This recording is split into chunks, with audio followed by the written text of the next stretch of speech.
Hey, it's Brent from the White Lab Workshop. Today, I'm going to show you how I made these rustic lanterns from dimensional lumber from my local home center.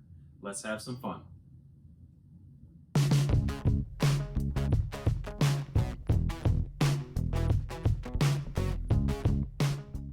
We started by cutting square bases out of 1x6 and 1x8 material. My oldest daughter wanted to help, so I showed her how to use the miter saw and put her to work.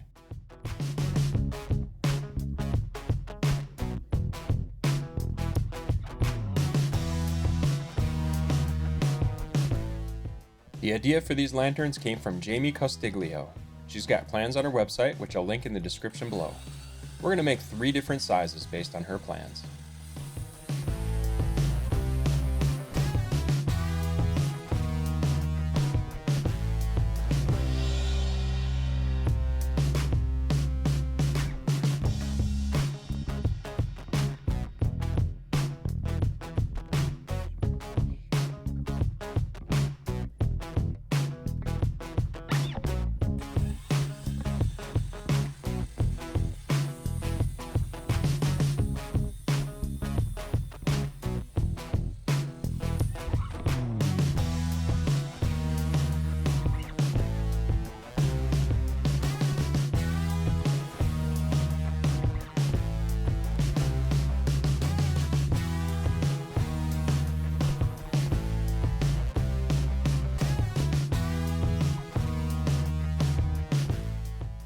Once we had the bases ready, we cut our lantern frame lumber down to length.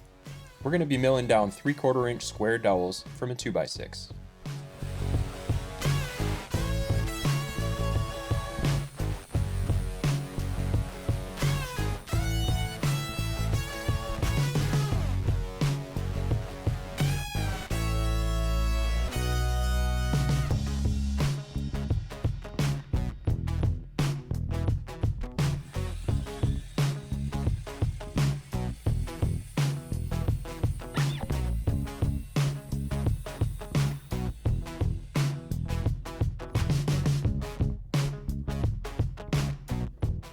Next, I cut off the rounded edge from all the 2x6s.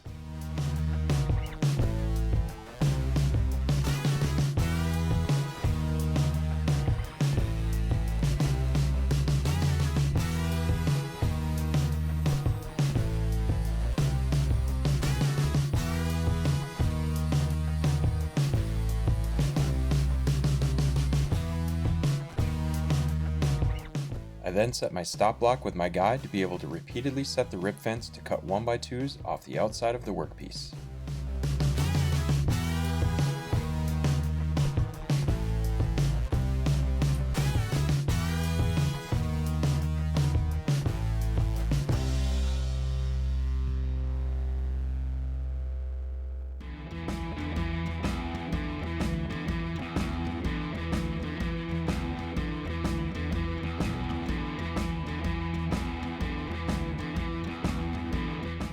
My plan was to rip the 2x6s down to a bunch of 1x2s, then rip the 1x2s in half.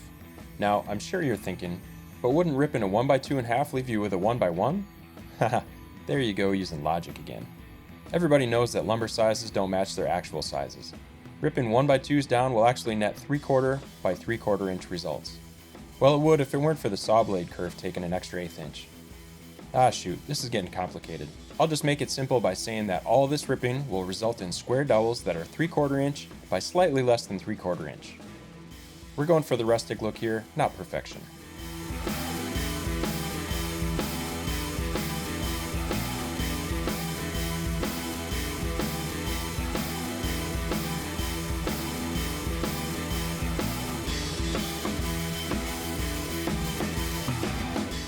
Here's our stack of 1x2s, or 3/4 by 1.5 inches. Well, I guess that just doesn't roll off the tongue quite like 1x2s, does it? I bumped the rip fence over to rip the 1x2s in half. As I mentioned, the saw blade curve takes 1/8 inch away, so this will leave 2 pieces at 7/16 of an inch instead of 3/4 of an inch. I call that close enough for the rustic look.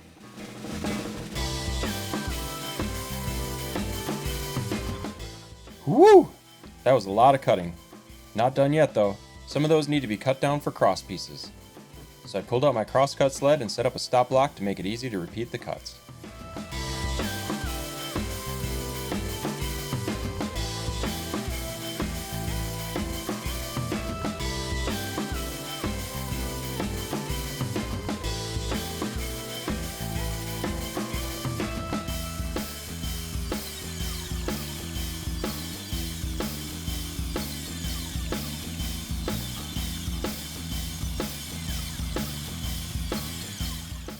There we go.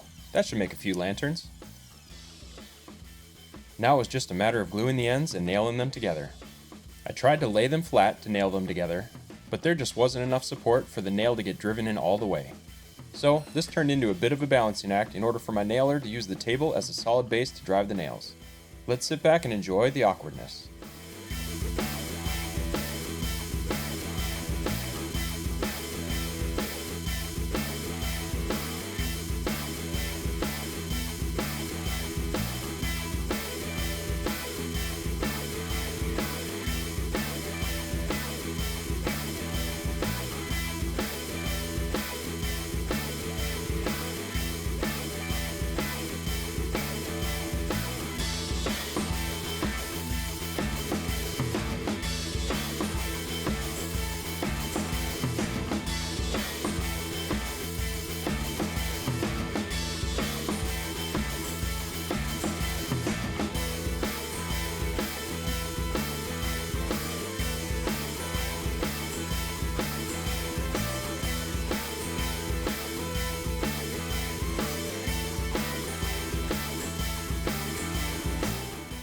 One thing to keep in mind is that it's really easy to shoot a nail out the side of these things.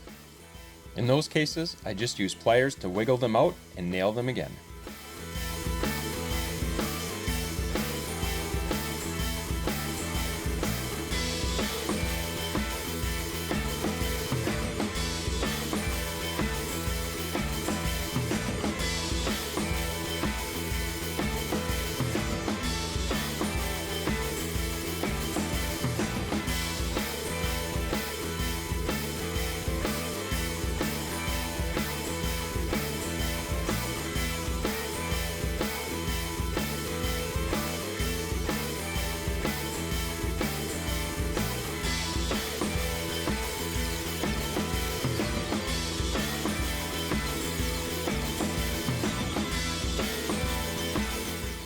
There we go, all put together.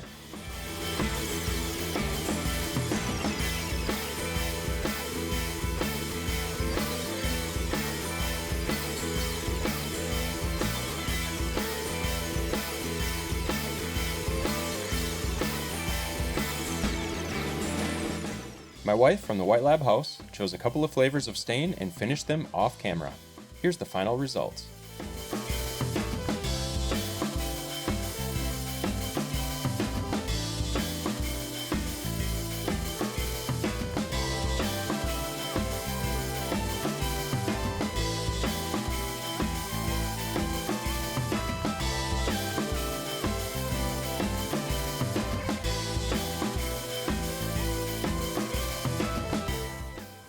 These lanterns have been on my wife's honey-do list for a long time.